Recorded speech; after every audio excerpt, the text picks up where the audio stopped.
Olá, meu nome é Ellen Mara Ferraz Azam e eu gostaria de agradecer muito à Escola Superior de Advocacia da OAB Minas Gerais, à Associação Mineira de Advogados Trabalhistas, pelo convite para participar desse seminário virtual sobre a reforma trabalhista. O meu desafio aqui é tentar pontuar para vocês quais são, hoje, os desafios do movimento sindical brasileiro frente à Lei 13.467, que, sabemos, entrará em vigor em 13 de novembro desse ano. Nós não temos como negar que essa Lei 13.467 foi gestada e aprovada por aqueles que defendem os interesses do poder econômico no Brasil. E pode até mesmo ser compreensível que o poder econômico defenda sempre, a qualquer custo, sua hegemonia, sua prevalência sobre tudo e todos. O aumento contínuo e exponencial de seus lucros, que é o seu objetivo, e, com certeza, a exterminação ou a exclusão de parte da população mundial, que, na visão do poder econômico, não lhe serve. Os exemplos do que está acontecendo, não só no Brasil, mas no mundo, estão aí, para que a gente possa analisar e avaliar. O capitalismo, desde a Segunda Guerra Mundial, ele vem gestando uma forma de dominação através da economia para o domínio total, não só do Estado, mas da sociedade. E isso culminou com vários documentos, inclusive, expedidos pelos seus maiores gestores, como o documento 319 do Banco Mundial, o qual eu sugiro a leitura. E eu acredito que esta sempre foi a vontade do capital, desde a sua instalação a partir da Revolução Francesa, que ele vem tentando impor a sua vontade, mas, felizmente, durante esse percurso, o capitalismo encontrou alguns óbices e se sentiu ameaçado. E os óbices e essas ameaças vieram da classe trabalhadora e das suas organizações através de sindicatos.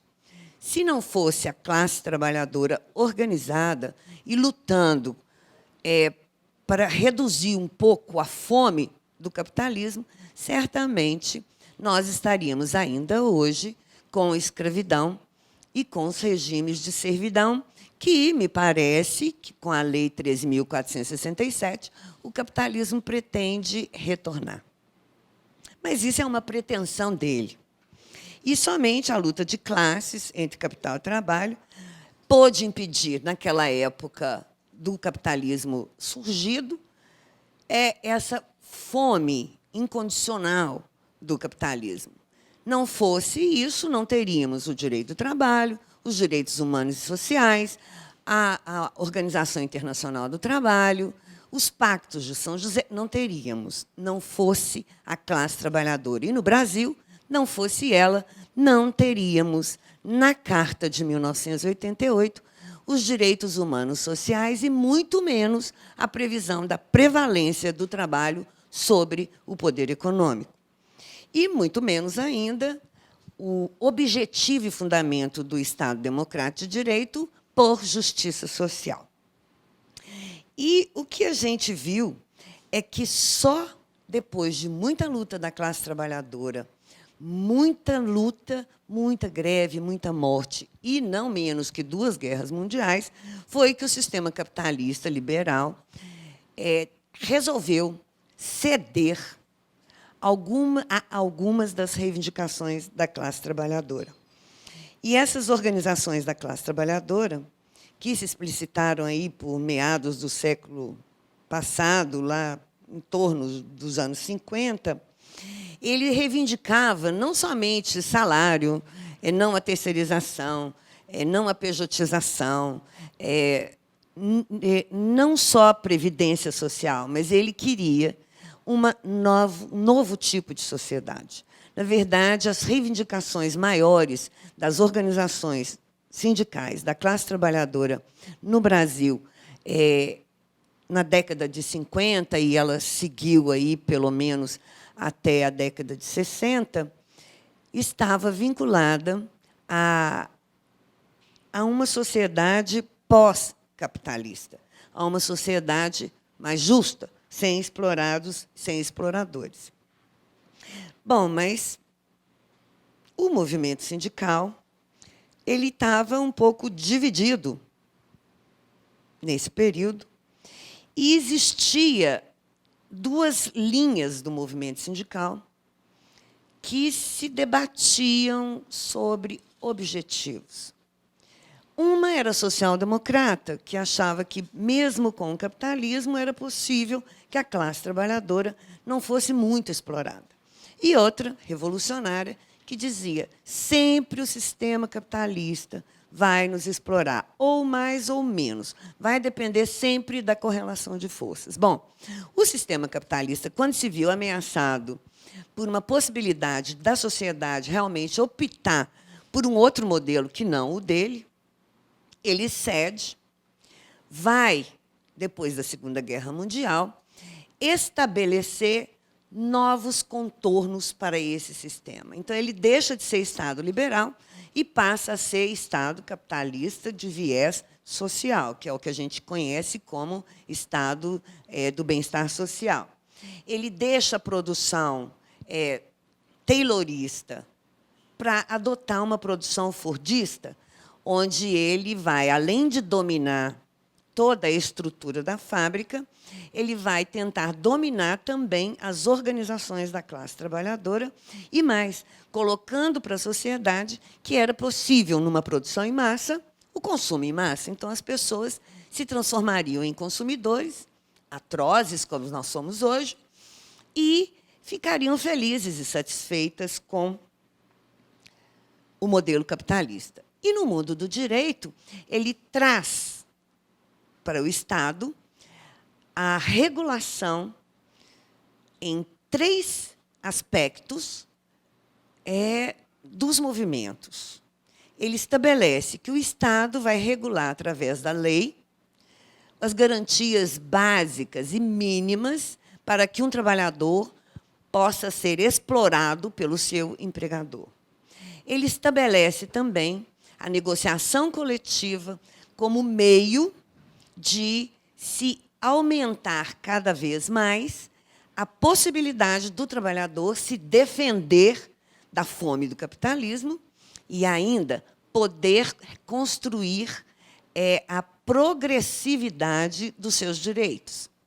E, por último e não menos importante, dando ao trabalhador, através da lei, as garantias plenas do exercício de greve. E assim se estabeleceu a CLT no Brasil.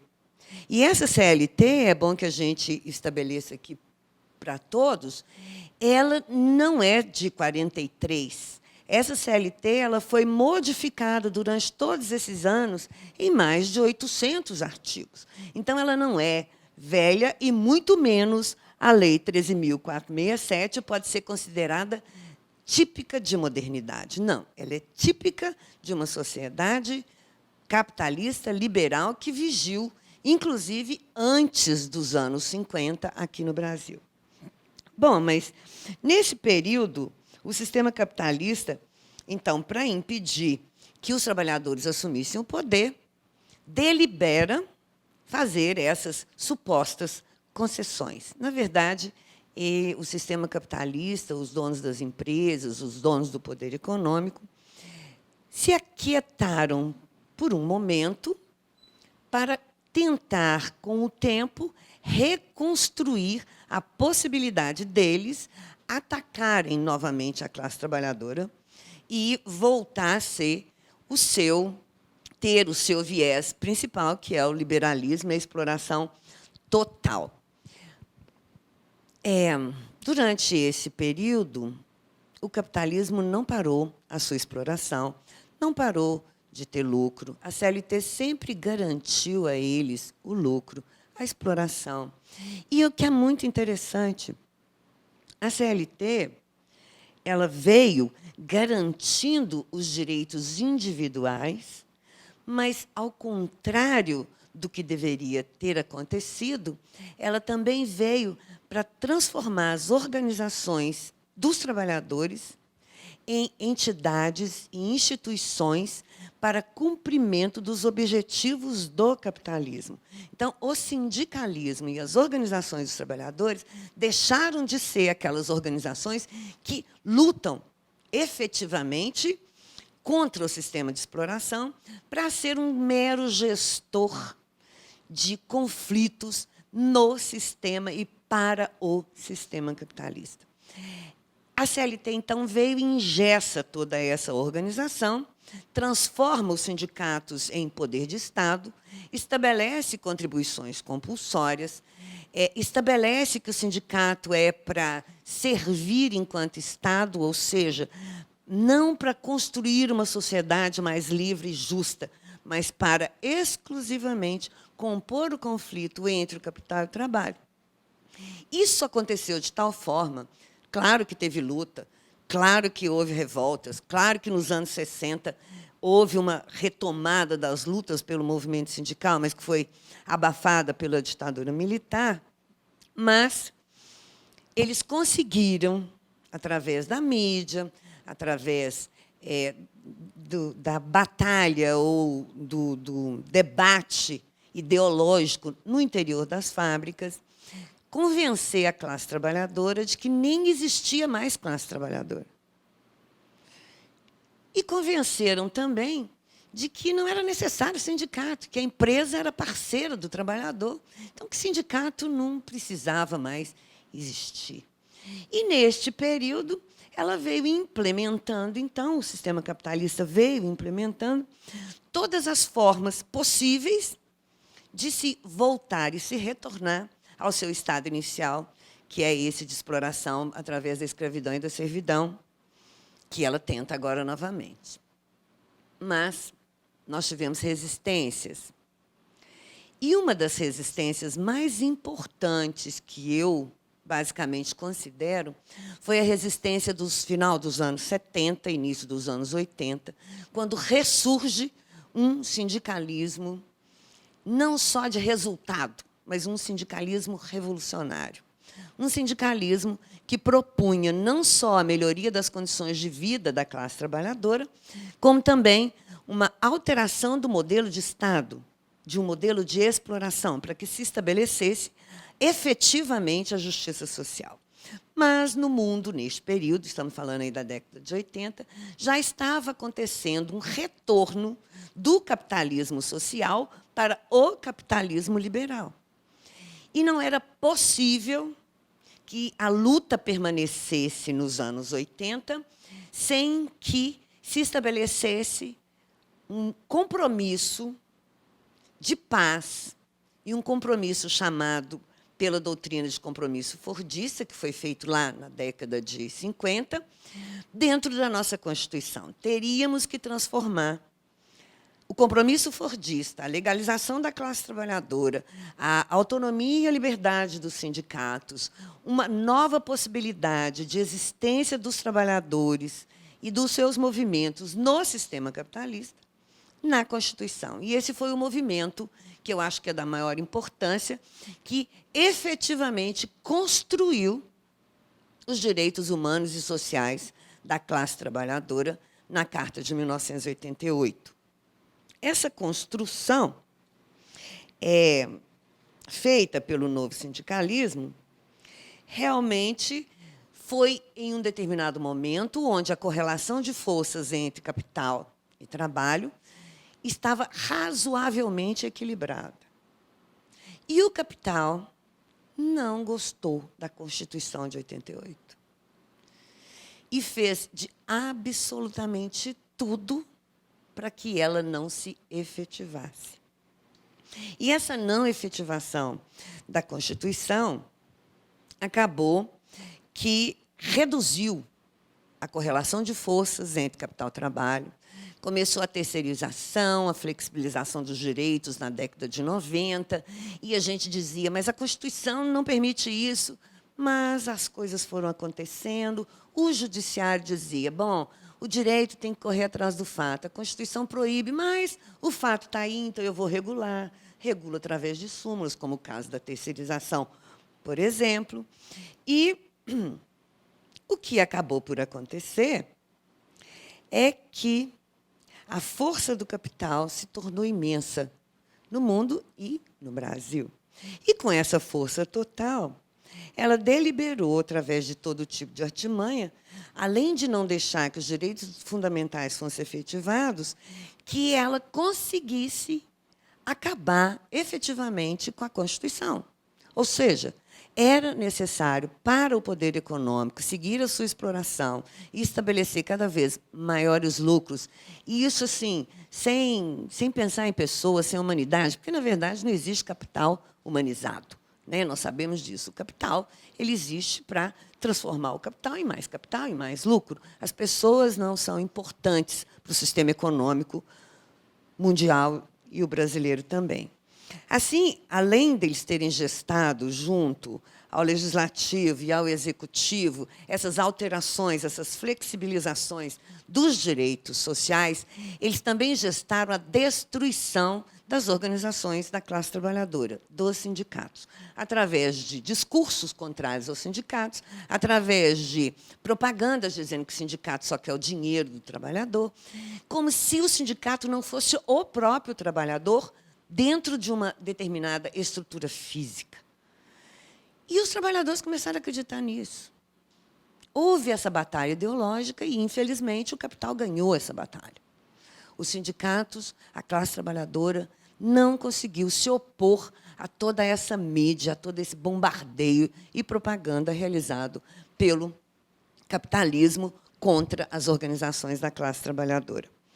Então, ele começa a gestar contra todos os direitos no legislativo e no executivo e no judiciário, com certeza, até conseguirem força total para tentar acabar com os direitos humanos e sociais da classe trabalhadora brasileira.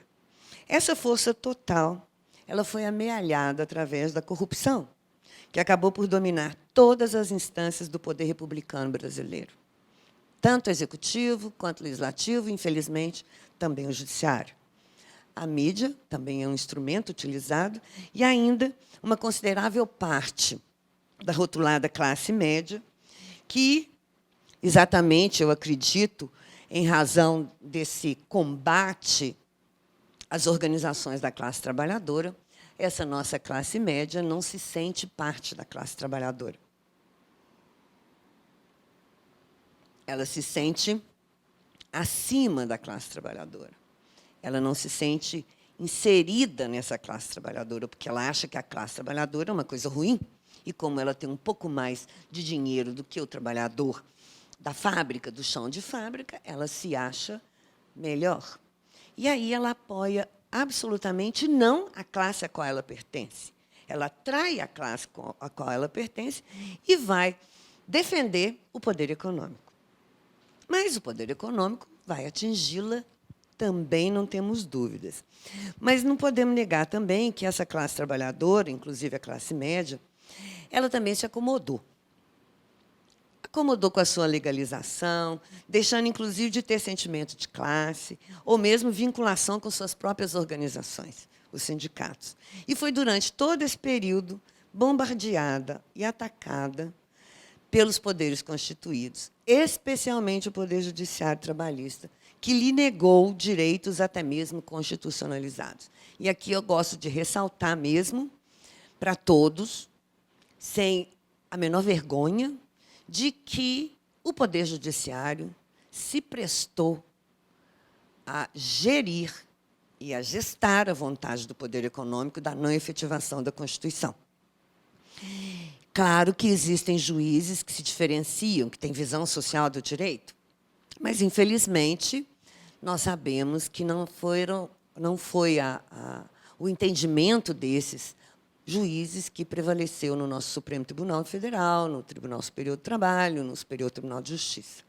Então, veja bem, o Judiciário negou à classe trabalhadora a proteção contra a dispensa arbitrária, que está na Constituição, a relação de emprego bilateral, que está na Constituição, o meio ambiente saudável, que está na Constituição, a jornada de trabalho não exaustiva, que está na Constituição. Uma remuneração digna, que está na Constituição. A liberdade e a autonomia sindical, que estão na Constituição. O livre exercício do direito de greve, que está na Constituição. A legitimação extraordinária para as ações coletivas pelos sindicatos, que está na Constituição. A não prescrição de direitos fundamentais antes de se conceder a proteção contra a dispensa arbitrária, que está na Constituição. O cumprimento das normas legais durante a vigência do contrato de trabalho, que também está na Constituição. E o pagamento integral dos direitos não cumpridos pelo empregador, inclusive nas ações, porque o judiciário acabou por fazer acordos, porque o CNJ exige que o juiz encerre os seus processos com rapidez e não com qualidade, acabou que o judiciário virou um homologador de péssimos acordos para a classe trabalhadora. E também negou a garantia de emprego efetiva para todos os dirigentes sindicais. E eu estou dizendo aqui alguns exemplos do que está na Constituição, fora ter negado o Estado Democrático de Direito, os fundamentos da nossa República, a visão da justiça social, a dignidade do ser humano trabalhador. O judiciário, então, teria que fazer a sua meia-culpa, porque ela abriu a porteira para que o poder econômico tentasse, já que construiu todo esse arcabouço doutrinário e jurisprudencial a seu favor no judiciário, tentasse construir também o ganho no poder legislativo e no poder executivo. Já tendo o judiciário ao seu lado, então, todos os ingredientes que o poder econômico queria, ele acaba por conseguir, efetivamente comprando os deputados, os senadores, dando um golpe na democracia, retirando uma presidente eleita, e eu digo que o golpe não foi contra o PT, o golpe foi contra a classe trabalhadora e foi contra o Estado Democrático de Direito. E, com isso, ele consegue o que queria: aprovar a Lei 13.467 e outras tantas, como, por exemplo, a reforma fiscal, que congelou os gastos públicos por 20 anos, a proposta de reforma da Previdência, o ganho de dinheiro público para eles fazerem a campanha deles e se reelegerem, transformar a Seguridade Social em deficitária sem ela o ser, ou seja, levar todo o sistema para a privatização, estabelecendo uma previdência privada, estabelecendo a privatização, inclusive, do aquífero Guarani, vendendo as nossas terras da Amazônia, os nossos rios, né? Ou seja, ela conseguiu fazer terra arrasada. Mas é o que eu digo, será que conseguiu? Uma coisa é certa, esse momento e essa lei traz para nós a consciência de que a luta de classes não tinha acabado. Que existem duas classes no mundo: a classe que vive do trabalho e a classe que explora o trabalho. Pelo menos, essa lei trouxe para a gente uma nova consciência de que não adianta gestar dentro do sistema capitalista. Ele sempre vai explorar, ou mais ou menos, com mais força ou com menos força, mas ele sempre vai explorar a classe trabalhadora e vai excluir uma parte dessa classe no desemprego, nas favelas, na miséria. E, quando a gente tem um sistema desse nível, a gente constata que a atuação do Estado capitalista ele é em função do direito penal. É colocar as pessoas na cadeia, é aumentar as penas, é diminuir a maioridade penal, é conter a violência com o exército, não é garantir estruturas de vida digna para todos. Chegamos, então, dessa forma, a consciência que existe, sim, uma guerra instalada do sistema capitalista contra a classe trabalhadora. Só nós, da classe trabalhadora, é que estávamos acreditando que essa eterna luta do capital e trabalho tinha acabado. Não, não. Não acabou. E agora ela está mais forte ainda, e com um capital muito forte, e com o movimento sindical praticamente destroçado, com a classe trabalhadora não acreditando em si mesma, não acreditando nas suas organizações, achando que os dirigentes sindicais são todos corruptos, como os políticos o são. Bom, e aí me perguntam, quais serão os desafios da classe trabalhadora e o seu movimento sindical frente a essa lei? Eu posso dizer que são exatamente os mesmos que eles têm enfrentado, especialmente a partir da década de 90, somado agora aos estabelecidos pela Lei 13.467. E esses desafios? Os antigos estão aí. Além do debate sobre a consciência de classe do trabalhador, isso como um todo, inclusive classe média, seguem tanto a classe trabalhadora quanto o sindicato na luta pela efetivação dos direitos humanos e sociais da classe trabalhadora e pela defesa incondicional do Estado Democrático de Direito, até que a gente tenha a possibilidade de estabelecer uma sociedade sem explorados e sem exploradores. E também está na ordem do dia, o que sempre foi uma luta da classe trabalhadora e dos sindicatos, a efetivação e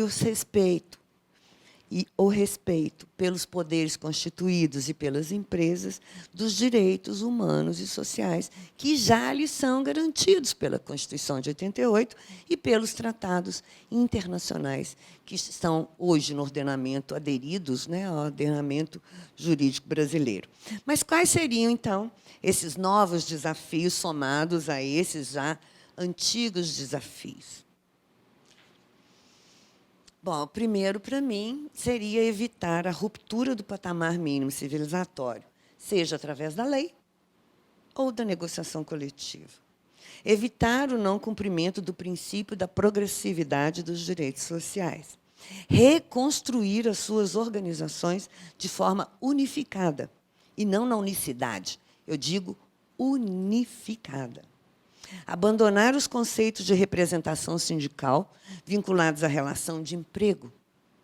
Estabelecer que os acordos e convenções coletivas são negócios jurídicos. E, se são negócios jurídicos, necessitam da adesão daqueles que não são afiliados ao sindicato para vigiar para esses trabalhadores.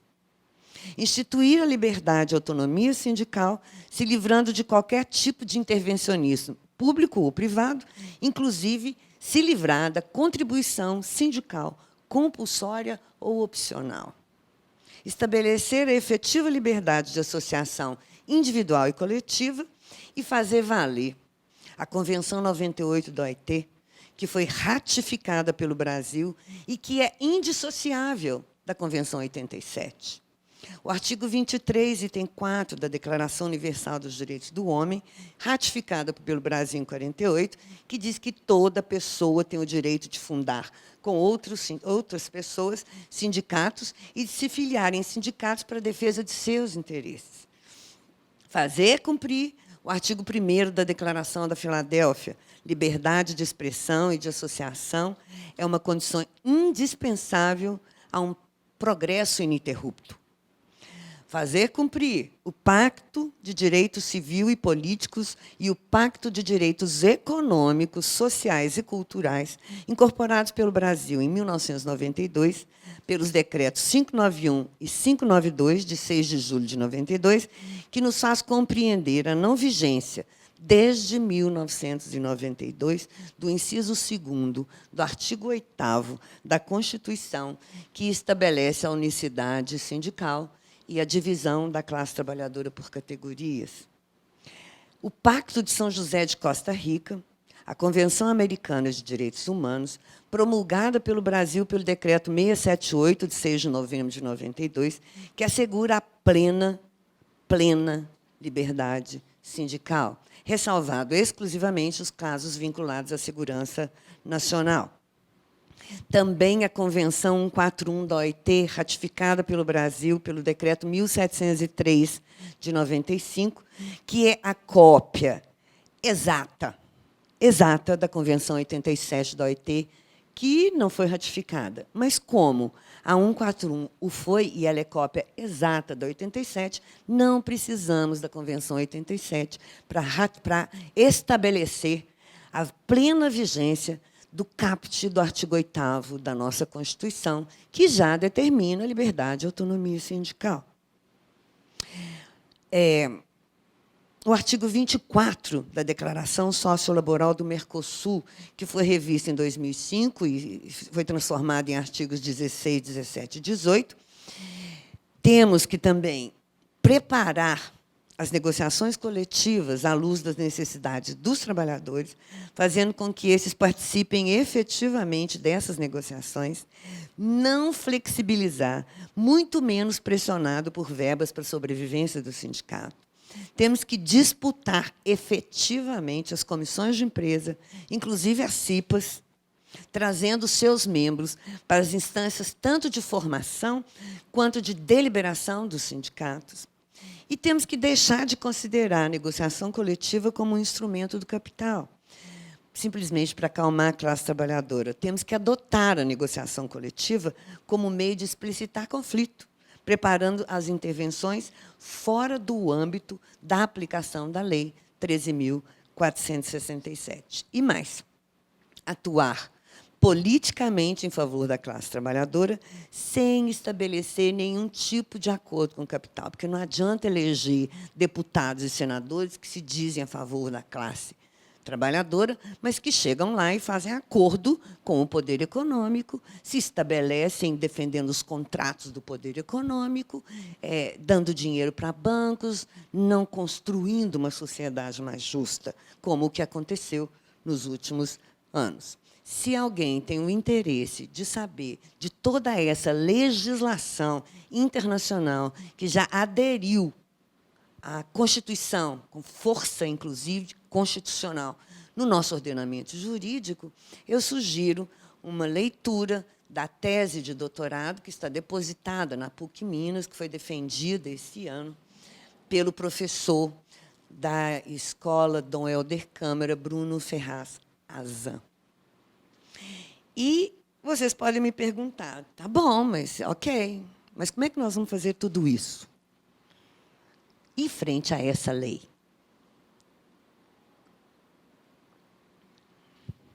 Bom, aí é conosco mesmo. Nós somos o quê? Hermeneutas.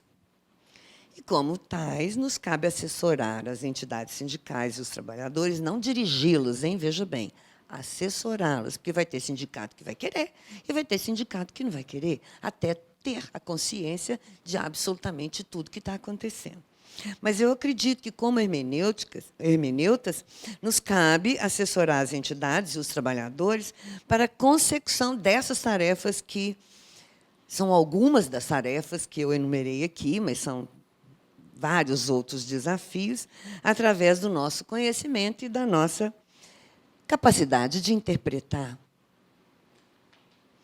Eu acredito que, apesar de toda a vontade do capital de acabar com os direitos humanos e sociais da classe trabalhadora, inclusive através dessa lei, eu acredito que não vai conseguir. Não vai conseguir.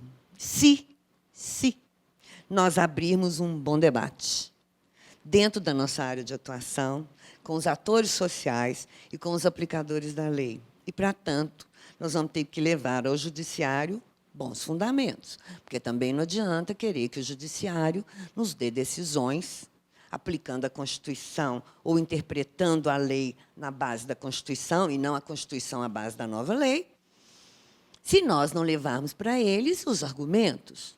Quem constrói doutrina e jurisprudência somos nós.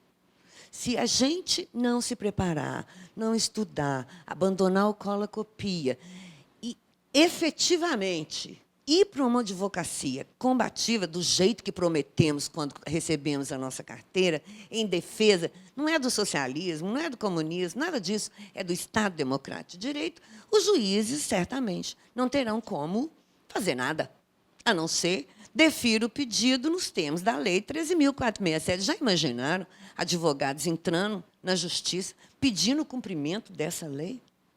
Nós não podemos fazer isso. Bom, e a gente também não pode esquecer que toda lei tem, pelo menos, 2 momentos. O momento em que ela é gestada, e criada e publicada. Mas ela tem também o momento de ser aplicada. Isso Márcio Túlio Viana, nosso grande mestre, meu grande mestre, sempre nos ensinou. A lei não tem só um momento. Está certo que o capital quer isso, mas nós vamos deixar isso acontecer? O que nós temos a nosso favor para que isso não aconteça? Nós somos os hermeneutas, os intérpretes dessa lei. E, nessa linha de raciocínio, nós devemos atuar de que forma? Bom, primeiro é parar com o discurso de que essa lei acabou com o direito do trabalho, acabou com os direitos dos trabalhadores. Esse discurso serviu serve até o dia 13 de novembro. A partir de 13 de novembro, ela vai estar aí, é fato. Então, nós temos que começar a dizer, olha, eu achei realmente que ia acabar, mas não acaba, não. Não acaba, não, porque a intenção do poder econômico era essa. Mas você só vai achar essa intenção se você fizer uma análise gramatical e literal da norma. Mas, se você fizer uma interpretação à luz da Constituição e dos tratados internacionais que já aderiram ao nosso ordenamento jurídico, não é isso que ela quis dizer, não. Também, já dei aqui um exemplo do que já foi dito aqui sobre a comprovação de que o inciso 2º do artigo 8º da Constituição que dá a unicidade sindical e a divisão por categoria dos sindicatos não vige mais desde 1992, nós devemos colocar em prática isso.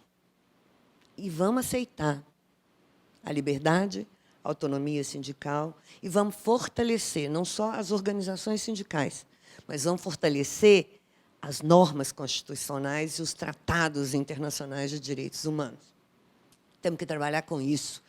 Esse é o nosso material de trabalho. Nós vamos trabalhar, essa é a nossa tela, é o nosso pincel, é a nossa tinta, onde nós vamos fazer a nossa arte.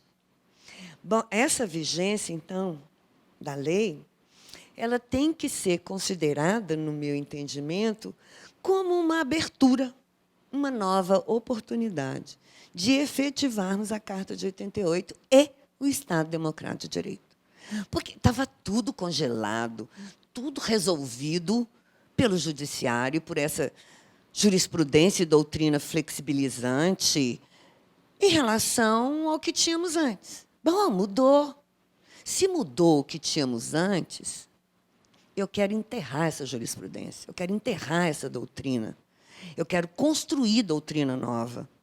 Eu quero dizer que, na verdade, com essa Lei 13.467, é possível efetivar todos os direitos humanos e sociais da classe trabalhadora e mais, fortalecer o sindicato, porque se essa lei diz que o protagonista das negociações coletivas é o movimento sindical, são os trabalhadores, se ela diz que o negociado sobrepõe ao legislado, como já dizia antes, eu vou acreditar que o sindicato agora não tem mais qualquer relação com o poder público.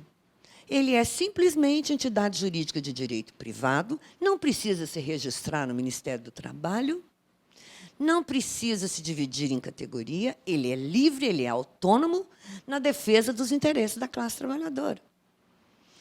Ah, mas aí o Supremo vai dizer, esquece o judiciário. Nós temos que ir para o judiciário para forçar essas interpretações.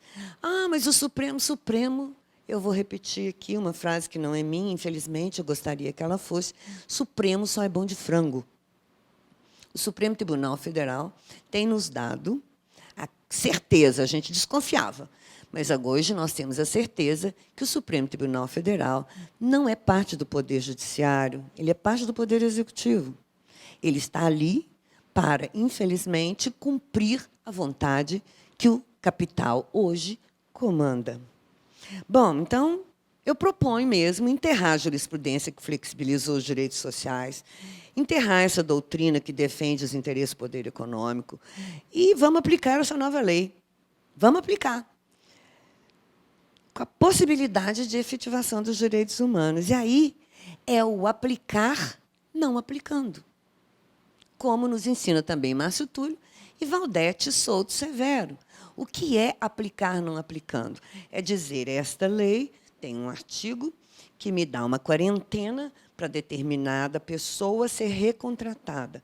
Essa quarentena não legaliza, na verdade, o fato dele ser recontratado 18 meses depois com salário inferior. Ele pode até ser recontratado, mas jamais ser um salário inferior. Por quê? Porque existe a proteção na Constituição em relação a isso. Ou seja, gente, vamos transformar esse limão numa limonada doce. E vamos convencer o judiciário disso.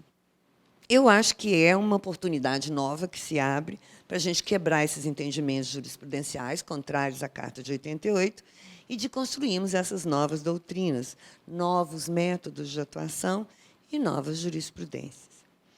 Eu sei que é difícil contar, nesse momento, com o Supremo Tribunal Federal,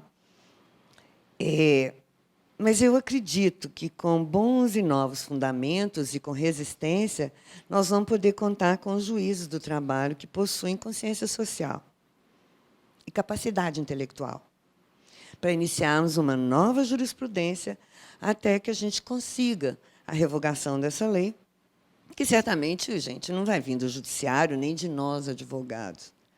Ele e nós vamos poder contribuir para que a classe trabalhadora assuma o seu papel político e se defenda contra o poder do capital. Mas, por enquanto, eu acredito que os sindicatos de trabalhadores devem ser, por nós, orientados em alguns sentidos. E eu vou elencar aqui esses sentidos, porque eu tenho orientado a central que eu dou assistência, que é a CSP com Lutas, e os sindicatos que eu trabalho, nesse sentido. E eu vou socializar aqui esse meu trabalho para que vocês pensem se realmente a gente deve agir dessa forma ou não, enfrentando esses desafios que nos são colocados. Bom, primeiro, eu acho que os sindicatos devem assumir o protagonismo dado pela Lei 13.467 em tudo, inclusive nas negociações coletivas, não adotando qualquer aspecto da lei. Até mesmo porque o negociado sobrepõe o legislado e, nos termos da lei e dos princípios da norma mais favorável, da indisponibilidade, da não flexibilização, eles não devem flexibilizar direitos sociais, sequer para obter, em troca, a manutenção financeira das suas entidades. Porque o que a gente está vendo acontecer nas negociações coletivas é que os empresários, algumas entidades sindicais patronais, exigem que o sindicato flexibilize ou aplique alguma questão da norma em troca de dinheiro, descontos assistenciais ou mesmo pagamento por parte do empresário para que o movimento sindical ou para que a entidade sindical sobreviva. Não podemos fazer isso. Nós temos que fazer com que a negociação coletiva deixe de ser um bom negócio para os empresários e passe a ser um instrumento de coalizão e luta e de tormento para os empresários. Não podemos negociar planos de demissão voluntária de forma alguma. Não podemos fechar os departamentos de homologação dos sindicatos. Não podemos nos render à lei. Nós temos que preparar os nossos homologadores para o atendimento do trabalhador, não só durante o expediente do sindicato, mas também durante as assembleias gerais, onde esses trabalhadores certamente irão procurar o sindicato quando alguma tragédia acontecer no local de trabalho. Nós temos que esclarecer aos trabalhadores de forma séria, correta, contundente, que, em qualquer caso de alteração do seu contrato, ou mesmo de dispensa, que ele não assine nada, não receba as verbas rescisórias e vá diretamente ao seu sindicato. Nós temos que convocar os trabalhadores não associados ao sindicato, mas que tenham interesse em que as convenções e os acordos coletivos se apliquem aos seus contratos, para irem no sindicato assinar um termo de adesão ao referido instrumento, sob pena deste instrumento não lhe se aplicar. Temos que firmar com as entidades patronais, no início das negociações coletivas, um termo de ajustamento prévio, onde conste não só a garantia da base, mas a vigência das normas coletivas até que um novo instrumento seja firmado. E, caso ocorra recusa da patronal, eu acredito ser possível, nos termos do novo CPC, ajuizar protesto ou notificação judicial junto ao TRT para garantia de realização efetiva da negociação coletiva, porque não se pode fazer uma negociação coletiva efetiva sem essas garantias de dada base e de prorrogação dessas cláusulas até que novo instrumento seja efetivado.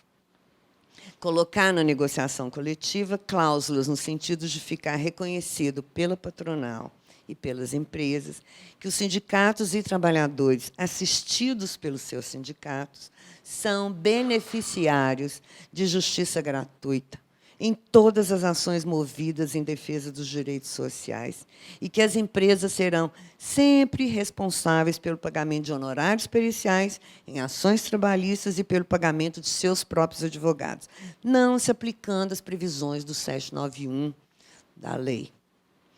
Acredito também que a gente deva realizar a sindicalização de todos os trabalhadores da área de atuação. Veja bem, não é de categoria, é da área de atuação.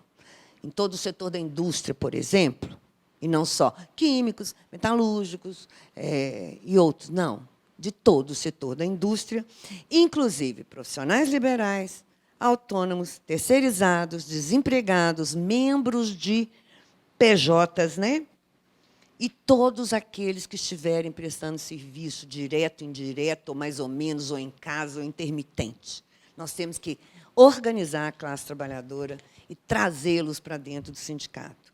Nós temos que passar imediatamente a desconsiderar a competência do Ministério do Trabalho e Emprego para registro de entidade sindical e desconsiderar todas as suas portarias.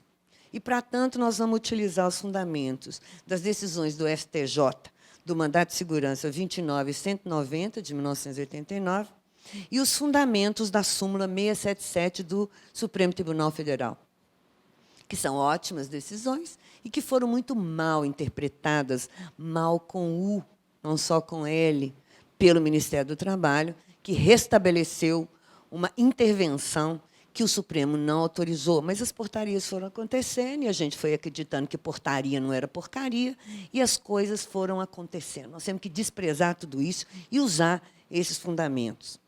Nós temos que ajuizar ações coletivas contra os empregadores que descumprem os direitos sociais, inclusive no caso de dispensa coletiva, e substituir processualmente os empregados individualmente para cobrança de direitos na vigência do contrato de trabalho. Ou seja, não vamos esperar o trabalhador ser dispensado para ir buscar os seus direitos. Vamos ficar sabendo que esse trabalhador não está tendo os seus direitos cumpridos e vamos ajuizar a ação em nome dele, para que ele não se exponha perante o empregador. Nós temos que defender que, como a Lei 13.467 coloca o sindicato como protagonistas das negociações coletivas, e como essa é uma das técnicas do princípio da proteção, juntamente com a lei e o direito de greve, a lei de greve não mais vige frente a essa lei. Estabelecer entre as entidades sindicais existentes um regime de solidariedade, onde os que possuem maior condição financeira abram espaço para os que necessitem de ajuda e possam utilizar os seus instrumentos e até mesmo o seu espaço físico. Vamos trabalhar com solidariedade e com unidade. Bom, já indo para as considerações finais,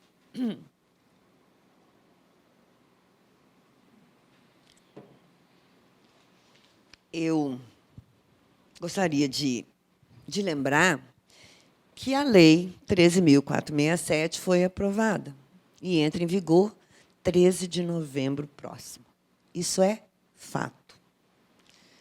Que ela contém inconstitucionalidades e iniquidades e não se pode contar com o Supremo para qualquer declaração de inconstitucionalidade, isso também é fato. Outro fato é que o empresariado deve procurar esse Supremo para declaração de constitucionalidade. Assim que os juízes do trabalho, que possuem essa visão social e intelectualidade suficiente, começarem a interpretar a lei nos termos da Constituição e dos tratados internacionais. Então, assim que tivermos decisões de primeiro e segundo grau, com base nos tratados e na Constituição, aplicando essa lei e não aplicando, certamente o empresariado vai ao Supremo. E nós temos que estar preparados e organizados para atuarmos nas ações, como o amicus curiae, exigindo, inclusive, que a nossa Ordem dos Advogados assim o faça. Nós vamos encontrar também, no dia a dia, gente, colegas que vão defender interpretações da lei em favor do poder econômico, em favor dos empresários. E eu acredito que a gente deve compreender que esses colegas estão fazendo o trabalho deles. E que nem sempre esse trabalho que eles estão fazendo significa o que eles realmente pensam. Razão pela qual eu acho que nós não podemos deixar de tratar as pessoas, os nossos colegas, com urbanidade. E deixando o nosso combate exclusivamente na seara intelectual, sem dizendo esse é fascista, ou esse é comunista, ou esse, sabe? Nós temos que ser solidários entre nós. E fazer o bom combate, porque o bom combate é a nossa forma de viver e atuar. E eu também acho que muitos advogados trabalhistas que ainda não estão inteirados das consequências e competências dessa lei, eles poderão atuar, mesmo como advogados de trabalhadores, no sentido da literalidade da norma. E, ao contrário de chamarem ou clamarem pelos direitos sociais, eles vão clamar pelo direito contido nessa legislação ordinaríssima em todos os sentidos. E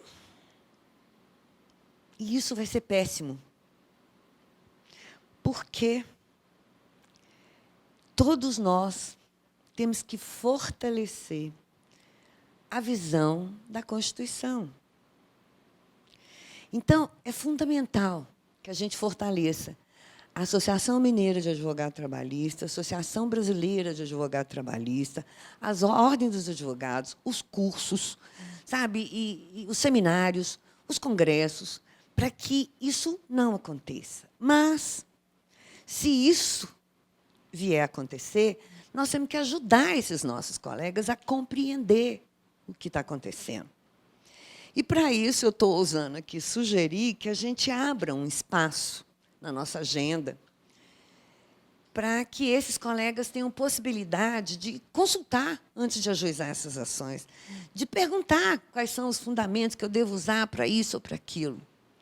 Porque aí nós vamos estar trabalhando unidos, esse bom combate, solidários e ajudando, gente, não só o movimento sindical, a classe trabalhadora, mas ajudando o Estado social, o Estado democrático de direito a se concretizar. Esse é um desafio nosso, hermeneutas, advogados. E eu convido todos vocês para esse desafio, sem medo, e sem dó, e nem piedade do poder econômico. poder econômico não é humano. Nós somos seres humanos. Isso também é fato.